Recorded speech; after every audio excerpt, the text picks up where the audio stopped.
로마서 15장 우리 16절에서 19절까지의 말씀입니다. 로마서 15장 16절에서 19절까지의 말씀 우리 함께 봉독하겠습니다. 이 은혜는 곧 나로 이방인을 위하여 그리스도 예수의 일꾼이 되어 하나님의 복음의 제사장 직분을 하게 하사 이방인을 제물로 드리는 것이 성령 안에서 거룩하게 되어 받으실 만하게 하려 하심이라. 넘겨주시겠어요? 네. 그러므로 내가 그리스도 예수 안에서 하나님의 일에 대하여 자랑하는 것이 있거니와 그리스도께서 이방인들을 순종하게 하기 위하여 나를 통하여 역사하신 것 외에는 내가 감히 말하지 아니하노라. 그 일은 말과 행위로 표적과 기사의 능력으로 성령의 능력으로 이루어졌으며 그리하여 내가 예루살렘으로부터 두루 행하여 일루리곤까지 그리스도의 복음을 편만하게 전하였노라. 아멘. 오늘 함께 읽은 본문 말씀을 근거로 성령의 사람이라는 제목을 붙여보았습니다. 이런 제목으로 함께 은혜를 나누려고 합니다. 우리 이 성령의 사람 이름을 붙이면서 우리 기르스 집사님이 생각이 많이 났거든요. 뭐가 문제가 있어갖고 예전에 있어갖고 뭐가 좀 일이 잘 안 풀리고 막 그래서 누군가에게 물어봤대요. 잘 아는 분한테. 그래서 이러이러해서 걱정이다, 고민이다, 어렵다. 그랬더니 뭐라 그랬다더라? 성령이 충만하지 않아서 그렇다고. 더 기도하라고 그랬대요. 그래서 너무 짜증난다고. 성령으로 얼마나 더 기도를 해야 돼 도대체. 성령으로 충만을 해야 되는 건 알겠는데 그 충만하려면 어떻게 해야 충만한 거냐고. 네, 그렇게. 근데 누구나 다 갖는 고민이고 근심인 것 같아요. 기독교인이라면 그리스도인이라면 한 번씩은 질문해 봤던 나는 지금 성령으로 충만한가? 어떤 사람들은 지금은 성령의 시대가 성령의 역사하심이 끝난 시대다. 그러고 지금은 기적과 이사가 없다라고 하는 사람들도 있는데 그러나 우리 순복음은 성령께서 이전에 행하셨던 그 놀라운 일들 지금도 동일하게 역사하고 계시고 성경을 통해서 말씀을 통해서 우리에게 약속하신 성령께서는 어떤 일을 하시냐면 보혜사로 이 땅 가운데 오셨어요. 예수 그리스도와 동일한 보혜사로 오셨습니다. 동일하다는 것은 그 인격과 그 성품과 그 사랑과 그 능력을 동일하게 가지신 분으로 또 다른 보혜사로 이 땅 가운데 오셨고 그분이 지금 어디 계시냐면 우리와 함께 계시고 그리고 우리에게 모든 것을 가르쳐 알게 하시고 그리고 우리를 위해서 중보하시고 기도하시고 인도하시고 변호하시는 성령님이십니다. 그리고 그 성령님이 성경에는 뭐라고 나와 있냐면 영원히 우리와 함께 한다라고 말씀하셨습니다. 그러니까 누가 성령의 시대는 끝났다. 그거는 말씀과는 다른 거예요. 분명히 말씀에 성령께서는 영원히 우리와 함께 하시겠다 했기 때문에 지금이 성령의 시대고 앞으로도 영원토록 성령의 시대고 우리는 그 성령과 함께하는 시대를 살아가고 있습니다. 그러므로 그래서 성령에 충만하다는 것은 굉장히 중요한 주제이고 어떤 나의 문제이고 숙제이기도 한데 여러분 성령 충만하십니까? 우와. 맞아요. 그렇게 아멘하는 게 맞습니다. 왜냐하면 나는 충만하지 않아도 성령은 내가 성령께서 우리 안에 계시고 그리고 내가 성령님 안에 있으므로 그러므로 우리는 충만하지 않다고 할지라도 충만한 성령께서 우리와 함께 하심으로 하나님 우리는 원하기만 하면 간절히 바라고 사모하고 소원하기만 하면 성령의 충만함으로 그 충만케 하시는 모든 충만한 것들 중에서 충만한 하나님 아버지의 충만한 능력과 권세를 우리는 마음껏 누릴 수 있는 하나님의 자녀들입니다. 분명히 성경은 그렇게 하는데 우리의 삶은 보면 왠지 꾀죄죄하고 나는 능력이 없는 것 같고 내 맘대로 되는 거 없고. 그래서 나는 정말 성령의 사람인가? 이건 저에게 하는 말씀이기도 해요. 그래서 오늘 질문이 있으시면 먼저 질문하시고요. 제가 얼굴이 빨개지는 이유는 분명히 알았습니다. 오늘 하루 종일 안 빨개졌는데 저 히터 하는 순간 여기 들어오니까 바로 빨개져 버리네요. 그래서 아니 괜찮아요. 어차피 빨개진 거 안 가라앉아요. 어차피. 그래서 오늘 제목은 성령의 사람. 그래서 나는 성령의 사람인가? 성령의 사람인가? 사람은 도대체 어떤 사람을 성령의 사람이라고 하는가? 라는 것에 대해서 한번 우리가 생각해 보고, 그래서 정말 우리 기른수 이사님을 포함해서 모든 사람들이 정의 성령의 충만함으로 모든 문제를 이기시고 질병을 고치시고 안에 풍성하고 부유하신 그 예수 그리스도를 닮아서 그 닮아가는 삶 살아갈 수 있기를 간절히 소원합니다. 여러분 혹시 지도에는 없는 길을 가보신 적 있습니까? 그런 적은 한 번도 멀리 뭐 오지나 이런 데 안 가보셨어요? 제가 예전에 지도에 없는 길을 한번 간 적이 있어요. 자동차로 영종도를 간 적이 있어요. 자동차로 영종도를 가는데 영종도 지도에 있는데 지도에 있죠. 있는데 그 큰 길을 따라서 가는데 갑자기 내비가 난리가 났어요. 내비게이션이 경로를 이탈했습니다. 경로를 이탈했습니다. 계속 그러는 거예요. 뭐 그러면 내비가 경로를 이탈하면 어떻게 해요? 보통 다른 길을 안내해 주잖아요. 근데 얘는 다른 길을 안내 안 해주고 계속 그냥 시끄럽게 떠들기만 잔소리만 하는 거예요. 경로를 이탈했다고. 그래서 그 화면을 딱 봤더니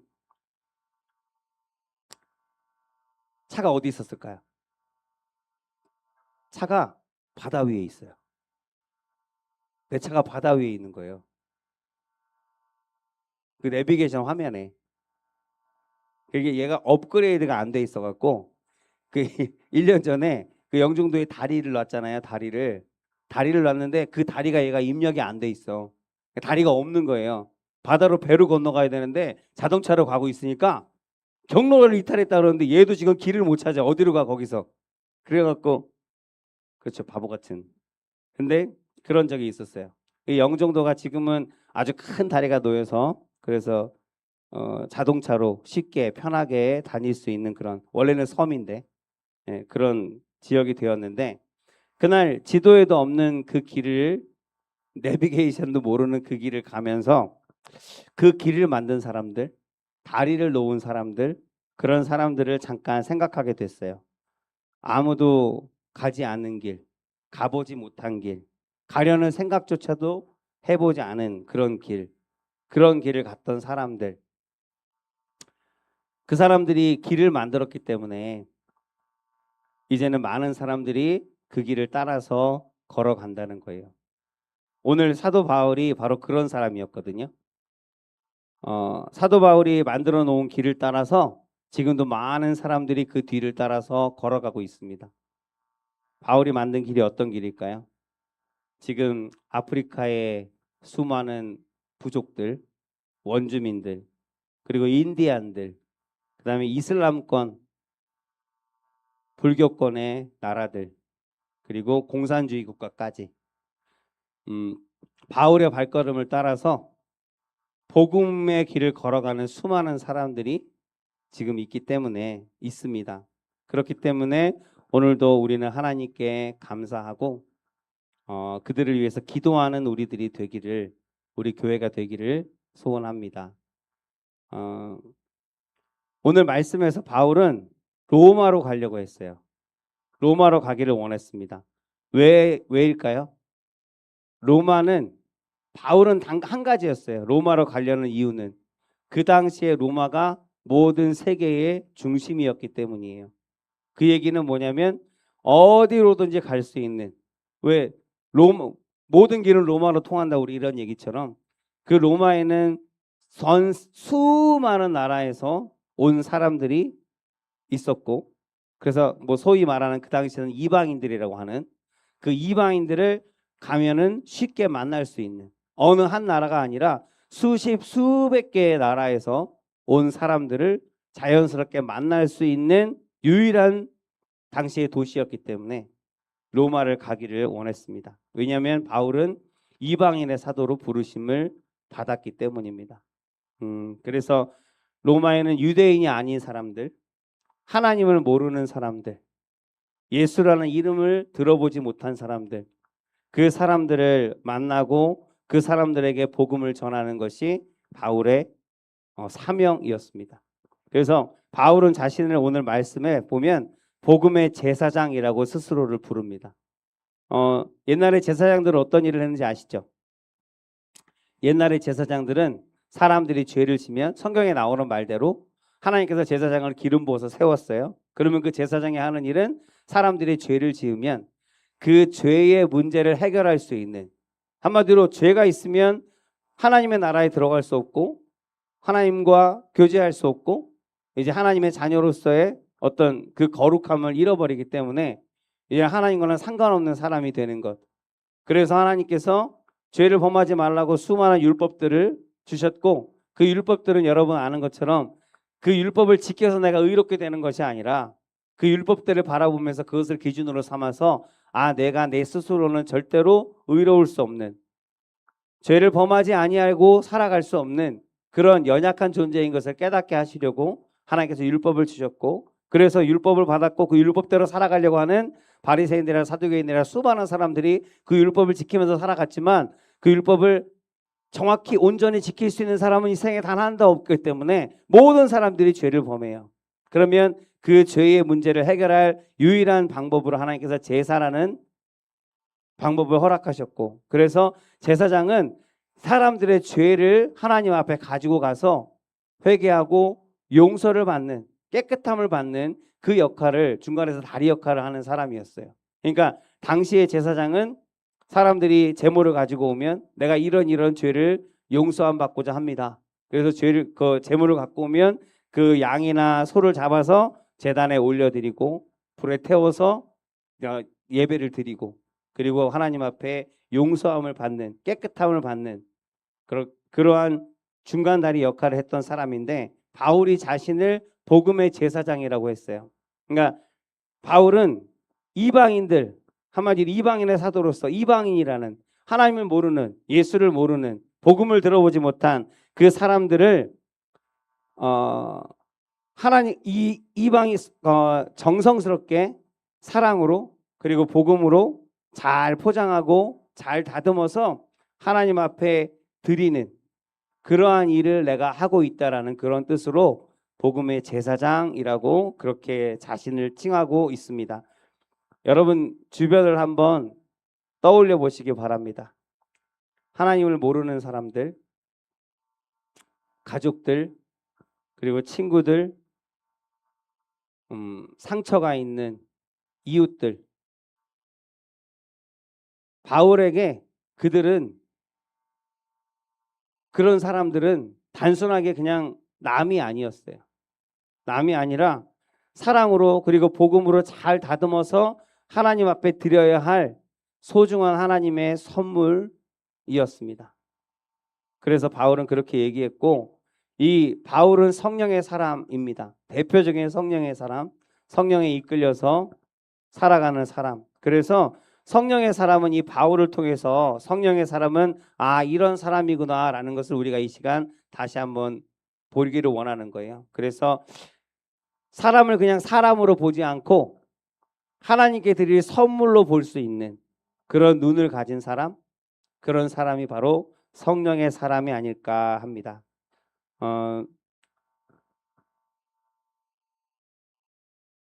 몇 년 전에 SNS에 전 세계인이 감동시키고 눈물을 흘렸던 사진이 있어요. 제가 사진을 띄워갖고 왔는지 모르겠는데 고양이에요. 이게 화재 현장에서 고양이 한 마리를 구출한 거예요. 물론 사람들도 구출했겠지만 소방관이 저 사진이 SNS에 올라갔어요. 지금 보면 고양이는 심장도 되게 작잖아요. 지금 기절해 있는 상태예요. 그래서 손가락으로, 사람은 막 힘있게 막 눌러서 갈비뼈가 부러지도록 이렇게 해야 되지만 지금 CPR을 하고 있는 거예요. 손가락으로 이렇게 눌러가면서. 저거를 보면서 사람들의 의견들이 갈렸어요. 아니, 사람도 아닌데 그냥 길고야 고양이 한 마리, 지금 화재 현장이면은 이것저것 막 할 것도 많을 텐데, 그런 거 해야지. 더 중요한 것이 있을 텐데 왜 고양이 저거 CPR 하느라고 저 사람은 고양이 하나 붙들고 저러고 있냐? 라는 사람. 여러분은 어떻게 생각하시는지 모르겠지만 그때 많은 사람들이 그렇게 얘기해서 고작 길고양이 한 마리일 뿐인데 왜 저렇게까지 하지? 거기에 대해서 이 소방관, 이렇게 하고 있는 소방관이 나중에 댓글을 올렸는데, 제 눈에는 고작 고양이가 아니라 두려워서 벌벌, 무서워서 벌벌 떨고 있는 하나의 생명으로 보였습니다. 이렇게 얘기한 걸 제가 이렇게 기사 글까지는 못했는데 이렇게 했던 기사 글이 있습니다. 그리고 어느 마을에 매일같이, 해변가의 마을인데 매일같이 해변에 가면 떠밀려 오는, 그리고 사람들이 버리고 간 유리 조각들이 있어요. 그 유리 조각들을 날마다 줍는 노인 한 분이 있었답니다. 그 노인이, 사람들은 노인이 정신이 나갔다고 생각했어요. 아니, 매일매일 가갖고 줍는 게 무슨 예쁜 조개를 줍는 것도 아니고 그 모래 막 뒤지다 보면 가끔씩 500원짜리 하나 나오는 거, 그런 걸 줍는 것도 아니고 뭐 가치 있는 걸 줍는 게 아니라 보면은 자루에다 한가득 집어갖고 버는데 보면은 다 깨진 유리 조각인 거예요. 정신이 나갔나 보다. 저기 쓰레기를 줍고 있네. 그런데 그 노인이 그렇게 유리 조각을 모았다가 어느 날 마을 사람들을 다 자기 집으로 초대를 했습니다. 그곳에는 깨진 유리 조각들을, 이렇게 깨진 유리 조각들을 창에다가 이렇게 붙여놓은 거예요. 지금 저렇게 멋있지는 않겠지만 그렇게 하나하나를 붙여서 이어서, 요즘 우리 저걸 뭐라 하지? 스테인드 글라스라고 하잖아요. 스테인드 글라스, 이런 작품으로 만들어서 햇빛을 봐서 반짝반짝반짝 예쁘게 빛나는 그것을 사람들이 보게 됐고 다들 입을 벌리고 다물지를 못했다고 해요. 이게 스테인드 글라스의 시작이랍니다. 저렇게 막 조각조각을 내고 색깔도 막 자기 멋대로 막 한 것 같은, 그러나 저것이 햇빛을 받아서 반짝거릴 때 정말 얼마나 예쁜 작품으로 나타나는지. 그래서 많은 고급 뭐 빌라들이나 아파트에 보면 이렇게 어떤 그 집의 어느 한 부분을 저렇게 스테인드 글라스로 장식을 해놓는 것도 우리 가끔 볼 수 있습니다. 그래서 노인이 말합니다. 사람들은 다 쓰레기라고 말했지만 나는, 내 눈에는 그 유리 조각들이 정말 햇빛을 가득가득 담을 수 있는, 아름답게 담을 수 있는 그런 보석으로 나는 보였습니다. 라고 합니다. 바울이 이방인들을 보는 마음이 그와 같았을 것이라고 생각돼서 제가 몇 가지 예화를 들려드린 거예요. 바울이 성령의 사람인 것은 하나님의 눈으로 사람들을 볼 수 있었기 때문입니다. 성령의 사람은 내 육신의 눈으로 사람을 보는 것이 아니라 하나님의 눈으로 사람을 볼 수 있는 그런 눈을 가진 사람, 그런 시선을 가진 사람이 성령의 사람이라고 저는 생각합니다. 그래서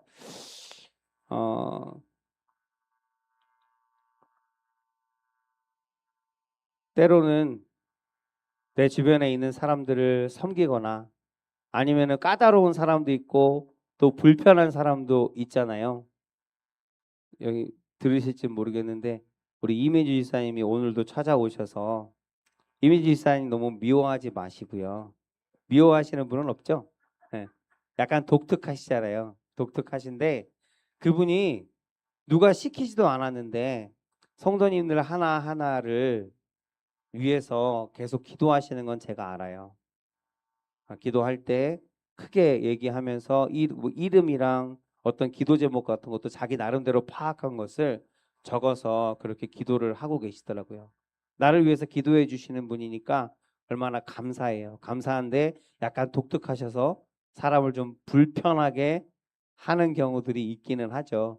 네, 우리 김영미 집사님 위해서 기도하는데 혹시 뭔가 좀 답답하고 자기 꿈에 막 무슨 눈을 가리고 있는 여인이 나타나 갖고 나 째려보더래. 눈을 가렸는데 어떻게 째려보지? 근데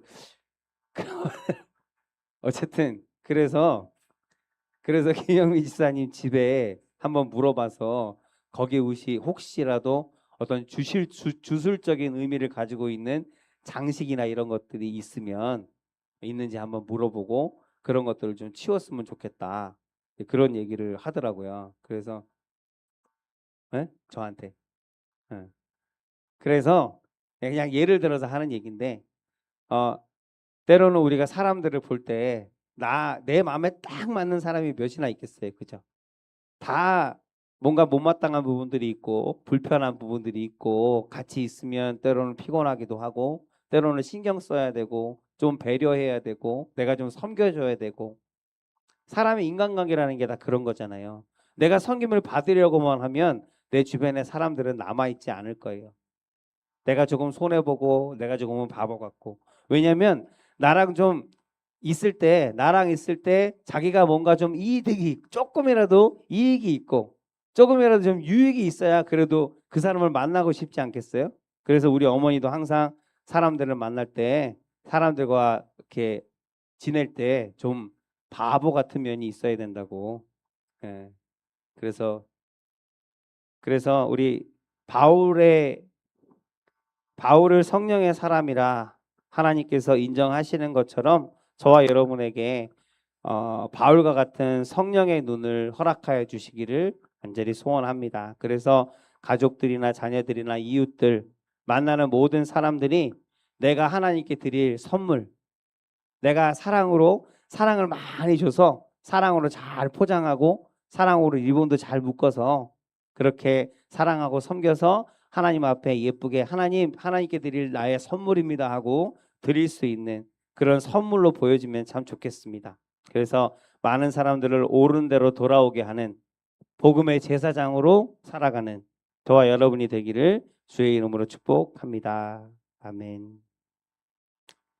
원수 갚는 것이 하나님께 있으니까 이제 마음 가운데 미움과 왼수들은 좀 다 내려놓으시고 이제 하나님의 눈으로 사람들을 바라보시고 뭔가 나한테 해코지한 사람이 있으면 불쌍히 여기는 마음으로 그리고 하나님을 깊이 만나고 그래서 하나님 안에서 성령 안에서 한 형제, 한 자녀, 자매, 한 가족으로 살아갈 수 있기를 기도해 줄 수 있는 오히려 힘들고 어렵게 하는 사람들을 하나님의 뜻대로 축복해 주는 축복하는 기도를 드릴 수 있는 저와 여러분이면 좋겠습니다.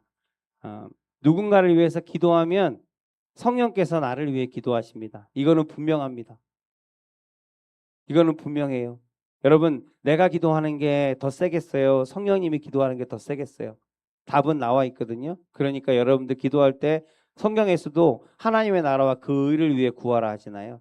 그러면 하나님의 나라와 그 의를 위해 우리가 기도하면 이 땅에서의 나의 삶과 나의 의는 하나님께서 책임지시는 거예요. 그리고 내가 누군가를 위해서 기도하고 하나님 앞에 드리면 성령께서 나를 위해 기도하시고 나를 하나님 앞에 증거하여 주시는 줄로 믿습니다. 그렇게 하나님께서 나를 위해 하나님께서 성령께서 나를 위해 기도하시고 변호할 수밖에 없는 그런 성령의 사람으로 살아가는 저와 여러분들 되기를 주의 이름으로 축복합니다. 그리고 성령의 사람은 한 가지만 더 말씀드리면 성령의 사람은 지난주에도 말씀드린 것 같은데 모든 일은 내가 한 게 아닙니다. 하나님께서 하셨습니다. 라고 고백할 수 있는 사람입니다. 바울은 참 많은 일을 했습니다. 그는 예루살렘으로부터 오늘 말씀처럼 일루리곤까지 엄청난 거리를 다니면서 복음을 전했습니다. 많은 교회들이 세워졌습니다. 오늘날로 치면은 수천 킬로미터를 그 당시에 뭐 나귀를 타고 뭐 낙타를 타고 뭘 하든 간에 자기가 아마 거의 대부분 걸어서 다녔을 거예요. 수천 킬로미터예요. 지도를 보시면 진짜로 수천 킬로미터를 걸어 다니면서 그렇게 복음을 전하고 교회를 세웠습니다. 그러니 얼마나 하나님 앞에서나 사람들 앞에 자랑할 것들이 많겠어요. 내가 이것도 했고 저것도 했고 우리 같으면 아니 누구라도 그렇게 한번 자랑거리가 많은 그런 사람인데 바울이 이렇게 얘기합니다. 그러므로 내가 그리스도 예수 안에서 하나님의 일에 대해 자랑하는 것이 있거니와, 자랑을 합니다. 이제 뭘 자랑하냐면 그리스도께서 이방인들을 순종하게 하기 위해서 나를 통해 역사하신 것 외에는 내가 감히 말하지 아니하노라. 뭐 자랑이에요 이게? 한마디로 얘기해서 내가 자랑할 것은 뭐냐면 하나님께서 나를 사용하셨다는 거야. 하나님께서 나를 통해서 역사하셨다는 거야. 그것들 외에는 내가 자랑할 게 아무것도 없다라고, 다른 것은 내가 말할 것이 없다라고 바울이 이렇게 지금 고백하고 있다라는 겁니다. 내가 한 게 아니야. 너희들은 내가 교회를 세웠고 무슨 교회를 세웠고 모든 성도를 세웠고 그 성도가 은혜를 받았고 하나님 바울에게 감사하고 있고 바울을 찬양하고 수많은 사람들이 그런 이야기들을 하지만 그것들을 듣지 마. 내가 한 게 아니야. 내가 한 게 아니고 그리스도께서, 하나님께서 나를 도구로 사용하셔서 하나님께서 하신 일이야. 나는 하나님 외에는, 하나님의 역사 외에는 자랑할 것이 없는 사람입니다 라고 지금 이렇게 고백하고 있다라는 거예요.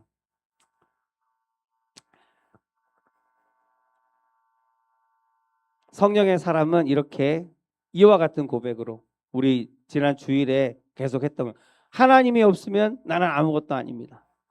하나님이 없으면 나는 아무것도 할 수 없습니다 라고 고백하는 사람, 믿음으로 고백하는 사람이 바로 성령의 사람인 것을 우리가 기억하시기 바랍니다. 이 또한 똑같은 역전의 의미입니다. 하나님이 하지 않으시면 나는 아무것도 할 수 없습니다. 그러나 하나님이 하시기 때문에 나는 무엇이든 할 수 있는 사람입니다. 하나님이 없으면 나는 아무것도 아닙니다. 그러나 하나님은 없으실 수가 없고 하나님이 나와 함께 하시기 때문에 나는 아무것도 아닌 사람이 아닙니다라는 믿음의 고백이기도 한 거예요.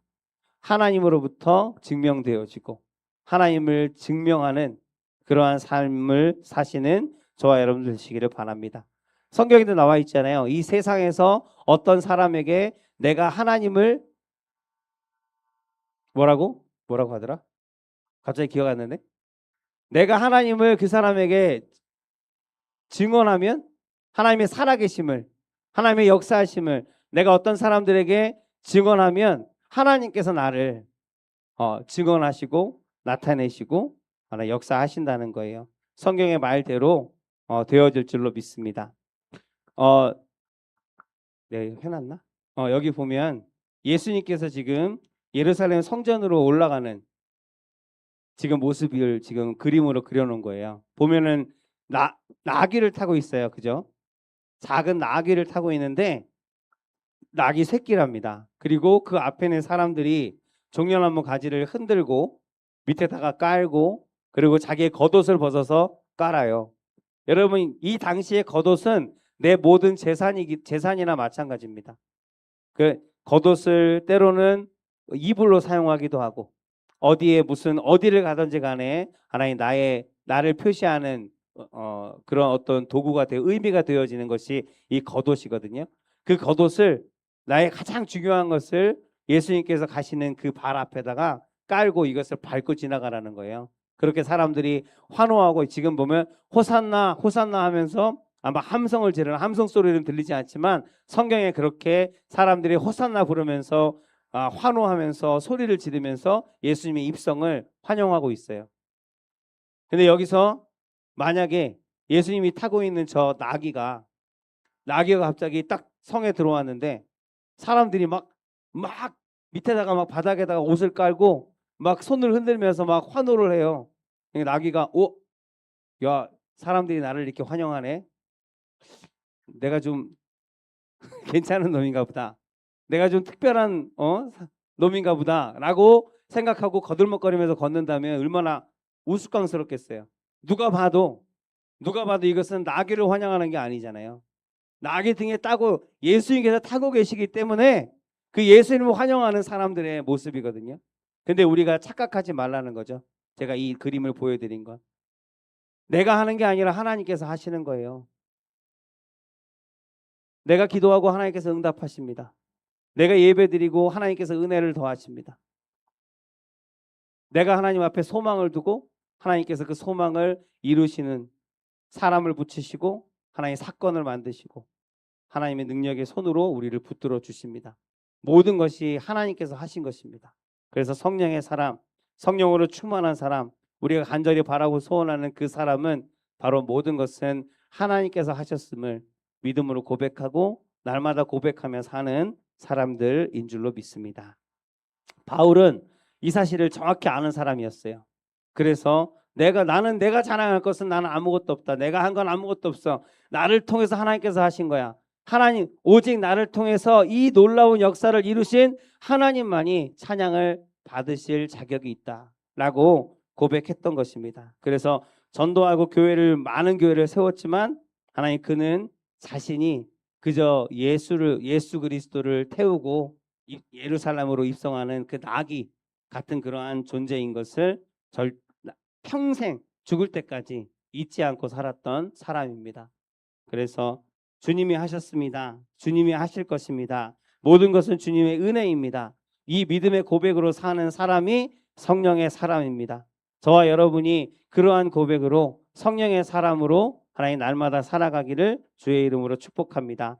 우리가 하나님을 높일 때 하나님께서 우리를 높여주시고 하나님의 선하신 뜻을 우리를 통해서 반드시 이루실 줄로 믿습니다. 아멘. 결론을 맺겠습니다. 우리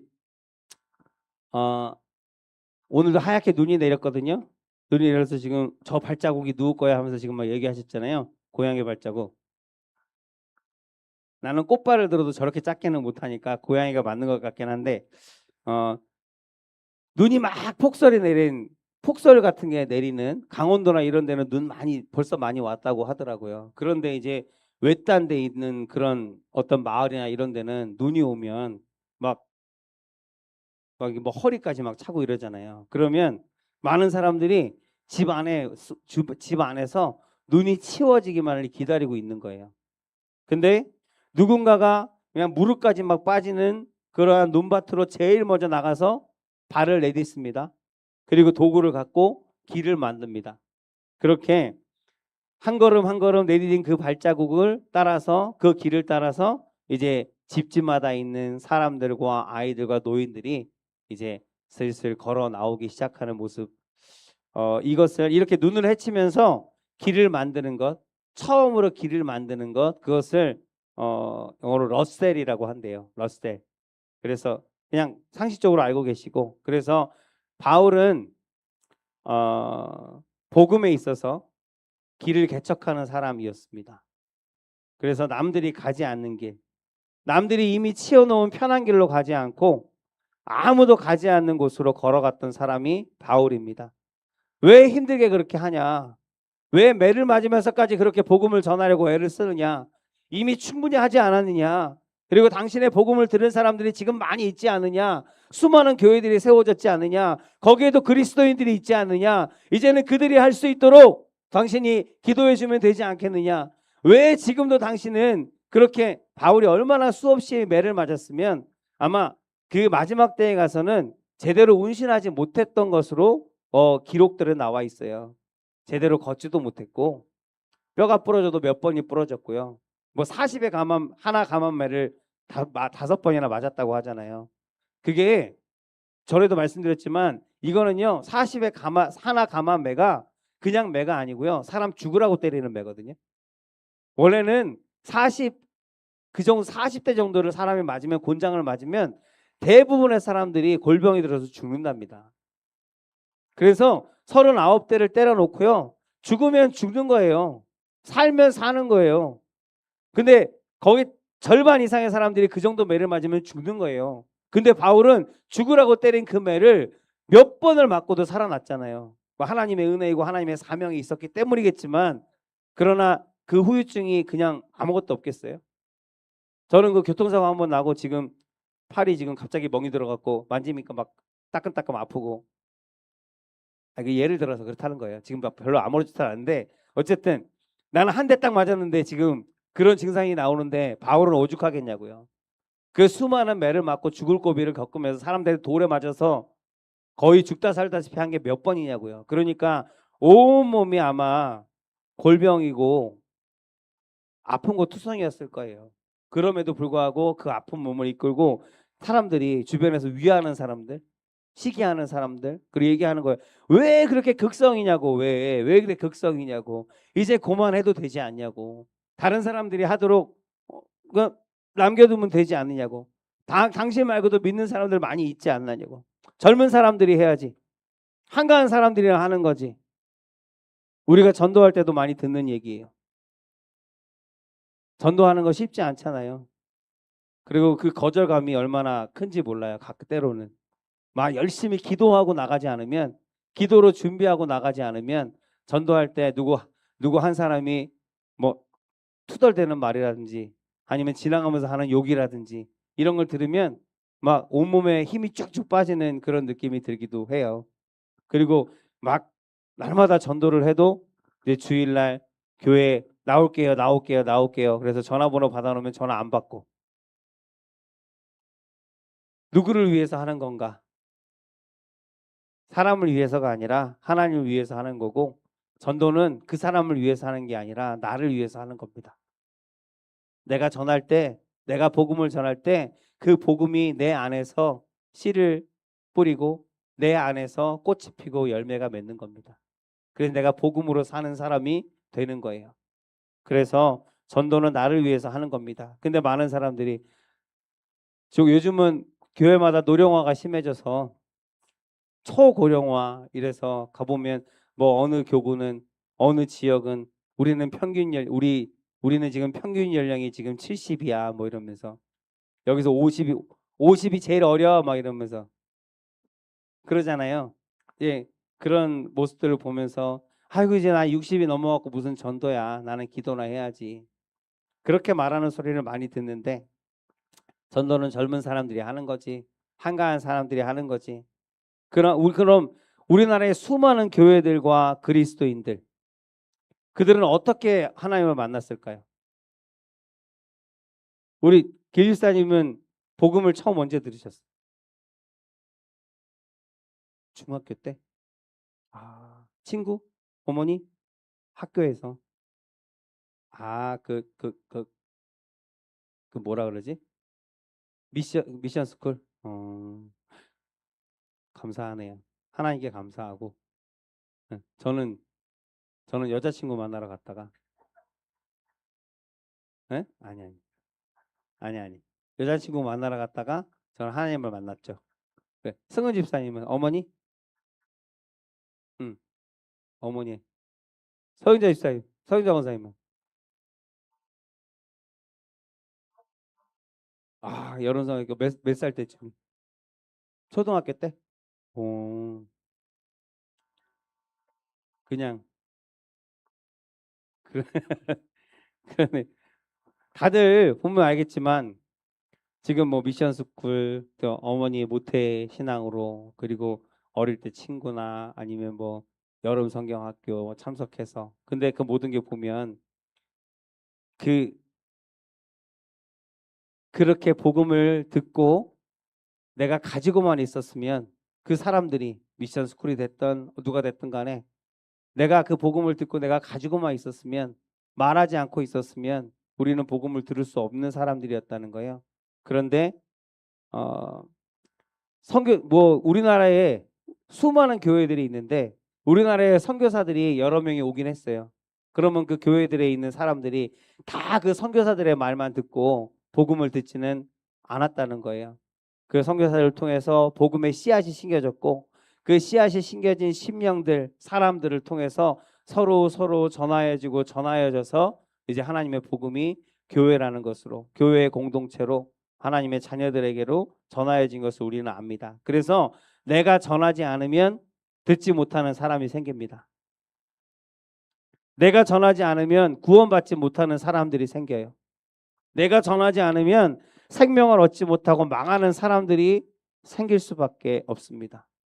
우리 바울만이 성령의 사람이고 바울만이 하나님의 사명을 받은 사람이 아니라, 지금 이 시대는 우리 모두가 하나님이 어두운 세상 가운데 빛과 소금의 역할을 감당하라고 하나님께서 사명을 주시고 복음을 주시고 그 복음을 들은 사명자들입니다.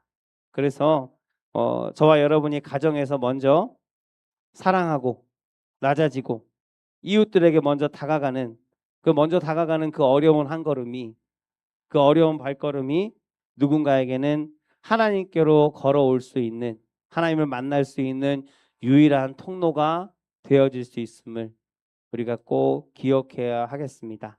아멘. 아멘. 그래서 성령의 사람은 대단한 능력이 있는 사람이 아닙니다. 아무도 알아주지 않는 곳에서 누군가를 위해서 기꺼이 등불을 켤 수 있는, 빛을 비춰줄 수 있는 그런 사람이 바로 성령의 사람인 줄로 믿습니다. 여러분의 삶의 자리자리마다 복음이 함께 하시기를 간절히 축복합니다. 날마다 성령의 충만함을 구하는 저와 여러분이 되기를 주의 이름으로 축복합니다. 성령의 사람으로 사는 저와 여러분이 되길, 2026년이 되길 간절히 소원합니다. 아멘. 기도하겠습니다.